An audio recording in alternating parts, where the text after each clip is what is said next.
ሰክሬ በሰከርኩበት ከሰላም ጋር ተኛው ብዬ ልንገራት? የተወለደው ልጅ የኔ ነው ብዬ ልንገራት? ቆይ እስኪ እሷስ ይሄንን ታምነኛለች? እሺ ቆይ ሰላምስ ምን አለች? እሷማ ምንም አላለችም። የማርታን አይን ማየት ስለፈራች ራቅ ብላ ነበር የተቀመጠችው። ኧረ አባዬ ተው እባክህ፣ ወይ የሆነ ነገር እናድርግ።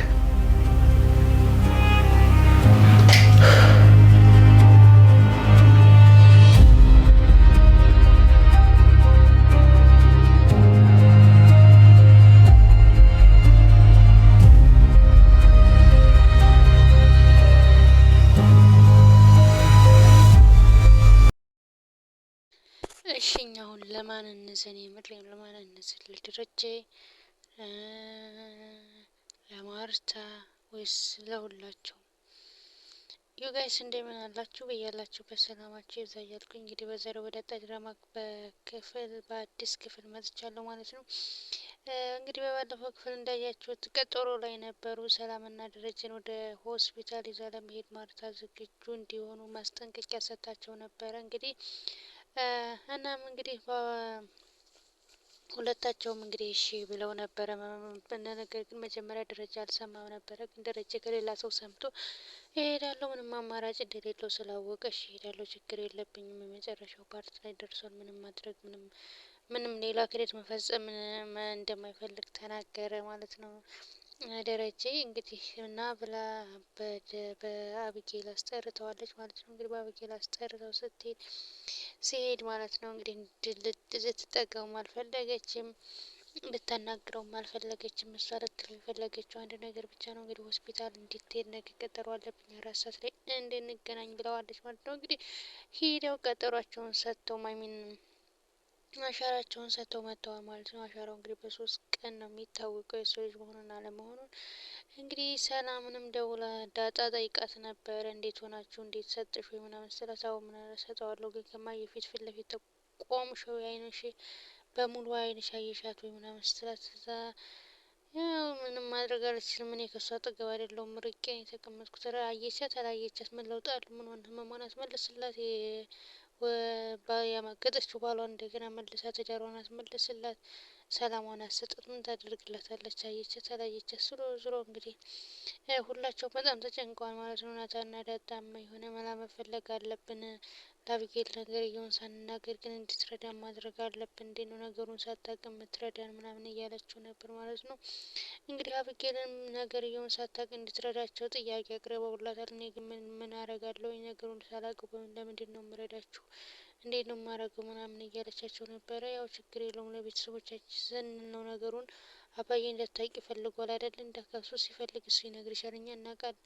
እነሱ እንደሚያውቁ ግን መናገር እንደሌለባቸው፣ ምክንያቱም አባትየው የሆነ ነገር ማለት ከእዳ ላይ እዳ ነው የሚጨምሩበት። እንደገና ማርታ ሰምታ እንደዛ ሁናበታለች። ጭራሽ ልጅቷ ሰምታ ደግሞ ምንም ሰው አታደርገውም። የዳጣን ዳጣማ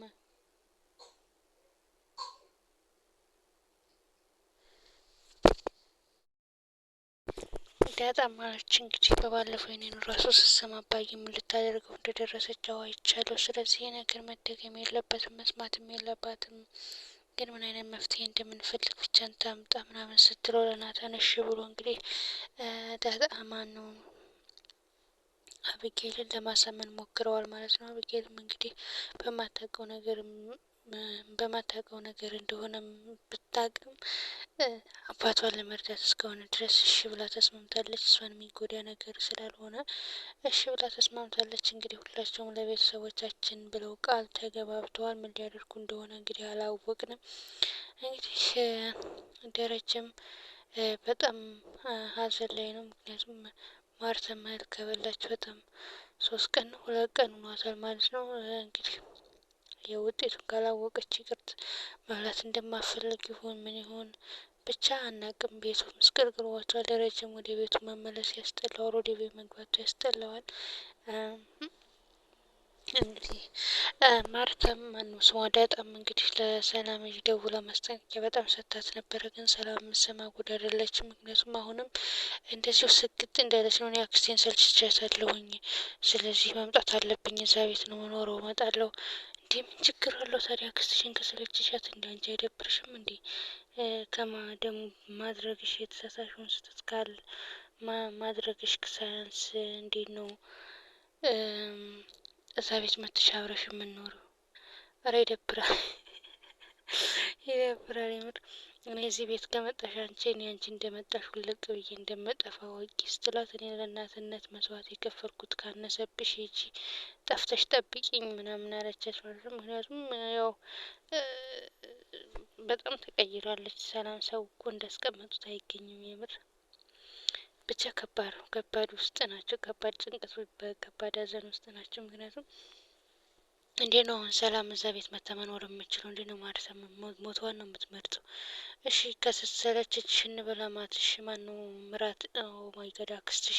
ስለዚህ ቤት ተከራይቼ ሰርቼልሽ ላኑሮሽ ምናምን ብሏን ነበር ደረጀ። ስለዚህ እሷ ግን የምትፈልገው አብራ መኖር ነው። ይሄ አሁን ትልቅ ክደት ነው። መጀመሪያ አሁን እንግዲህ ልጁን አሳስቼ ወለድኩ አለች። ያሳሳተችበት ምክንያት ምንድን ነው? ዳጣ ስለጠፋችባት።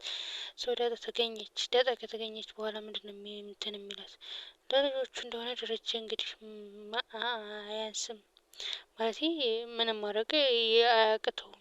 በውጭም ቢሆን ያን ያክል ከሀዲ ሰው አይደለም እንደሱ። በእርግጥ ሰው የማያምን ሰው እሱም የማይታመን ሰው ሰውን የማያምን እና እንግዲህ በስተ መጨረሻም ማነው ናታንን እፈልግሃለሁ ምናምን ብሎት ደረጀ ሄዷል ማለት ነው። እንግዲህ ደረጀ ናታንን መላ ለመፈለግ ነበረ። መላ የፈለገው እንግዲህ እሱ ዲኤንኤው እንዲቀየር ነው። እንደምንም ተዋሽቶ ዲኤንኤው እንዲቀየር ነበረ። ግን ዲኤንኤው ማነውና ደረጀ ግን ይህን ነገር አክሰብት ማድረግ አልቻለም። ምክንያቱም ይሄ ለእኔ ሌላ ክደት ነው። ክደት። ምክንያቱም ሰላም አይሰጠውም እንዴ? ሁሌ ሳይታመኑ መኖር እኮ በጣም ያስጠላል። አሁን ደግሞ ልጁ እንዳለ አይደለ እንግዲህ በምን አረጋግጦ እንግዲህ ማለት ብቻ ከባድ ነው። ለሴትዮዋ ከባድ ነው። ለሴትዮዋን ቢያመልጥም ግን ከአእምሮ ወቀሳነቱ አያድነውም።